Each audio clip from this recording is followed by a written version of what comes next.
Mrs. Gore, thanks for coming in. We appreciate it. You're very welcome. I'm glad to be here, as a matter of fact. 3 questions for you. Okay. Why do you want to be elected mayor of the city of Cleveland?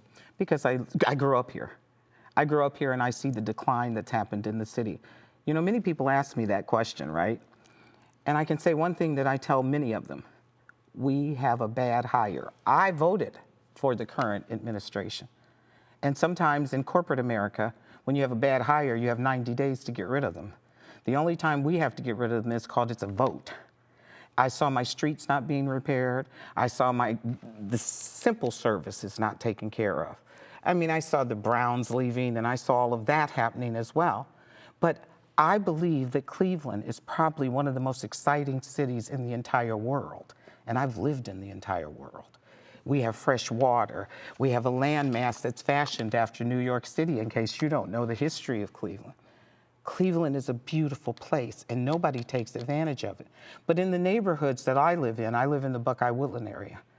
I see that crime has gone up. I see that my streets weren't repaired. I see the simple services that we count on our city administration to perform and to provide for tax-paying citizens. And we haven't received those. The simple things, the very simple things, shovel my snow, pick up my leaves. In the case of Cleveland, educate our children. They tell me we've gone up to a C-. We have, for the last 2 years, gone and fluctuated from a D to a D- as far as our educational system is concerned. You cannot bring anybody here into this city with a performing entry-level group of people. Those are called our students, our graduates, our participants in the public school system, and you have a D-. We have a 66% illiteracy ratio. And he, or the person that's in our office right now, I explained this to him when I told him. I said, this is what I'm concerned about. These are the things that I expect you to do. These are the things that I want you to look at, because we cannot grow as a city. We're going to look at all of that. And then we looked at none of it. And we got worse.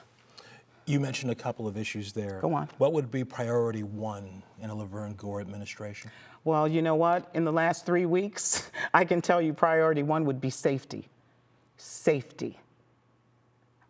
I bought gas last night, and the gas attendant came. He said, you know, Mrs. Gore, let me walk you to your car. It's 7 o'clock. Are you kidding me? 7 o'clock? He said, it's dark outside. And he said, it's just not safe. Now, this is he said, my son will come out, and he'll pump your gas for you, and he'll be out there to watch you.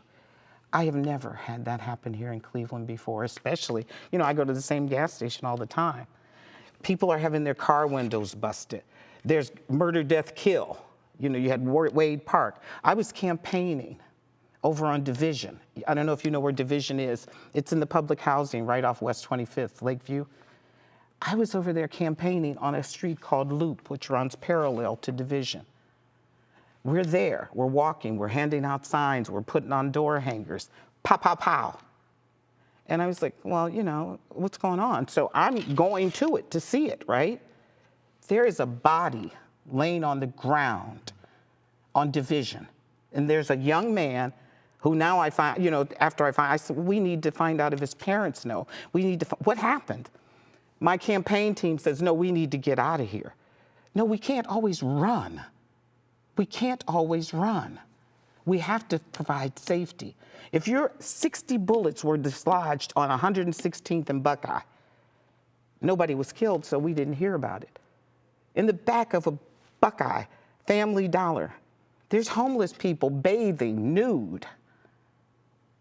Are you serious? It's got to be safety. There was a woman found in the dumpster with a gunshot to her head. We've had a 5-year-old raped and mutilated, or whatever charges are, by other children. What are we doing here? It's got to be safety. Because if you can't have safety, you can't go to the grocery store. If you can't have safety, you can't go to work. If you don't have safety, you can't go to school because you're scared. You're afraid. You're afraid of what our city has become, and you're afraid of the elements that are in our city. And perhaps if we had jobs or we had some kind of an economic development here, then we wouldn't be afraid, because our children, oh, it's the kids, oh, it's the kids. Well, you're not educating them. You're not even giving them economic opportunities. You're not giving them an opportunity to live. You're not giving them an opportunity to live. Safety would be my first thing, because we have to feel safe for all those other things to happen. And then let's throw in education backing it up, because if you don't educate the population, what business is going to come here if they have no entry-level people? We're not going to grow, and we have to grow. We have to give them that. The third and final question I have Yes. for you. As you are more than aware, there were no debates, no joint appearances between you and the mayor. If you could talk to your opponent like you're talking to me right now, what would you say? I don't want to be cocky, but I want to tell you the truth. Fear is a very harsh thing. If I debated Bibb, I'd be mayor. And I want him to know that. And he knows it, and that's why he's not doing it. Fear and ignorance. He wants to keep the public ignorant, because all of these issues are very important. Because I am a voter, and I haven't heard the mayor come out and say one thing about the crime, the education. He has said nothing. He has said nothing. And we've asked for the debates. We've asked everybody for a debate, and nobody wanted to have it, because someone told me the mayor wanted to run unopposed. In life, you don't always get what you want, but there is a God. There is a God. And that lets me know that the hard work that my people have done walking up and down these streets, you know, people lead with their heart. He's afraid. Laverne Gore, thank you very much. We appreciate it. You're very kind. Thank you for having me. Sure. Okay.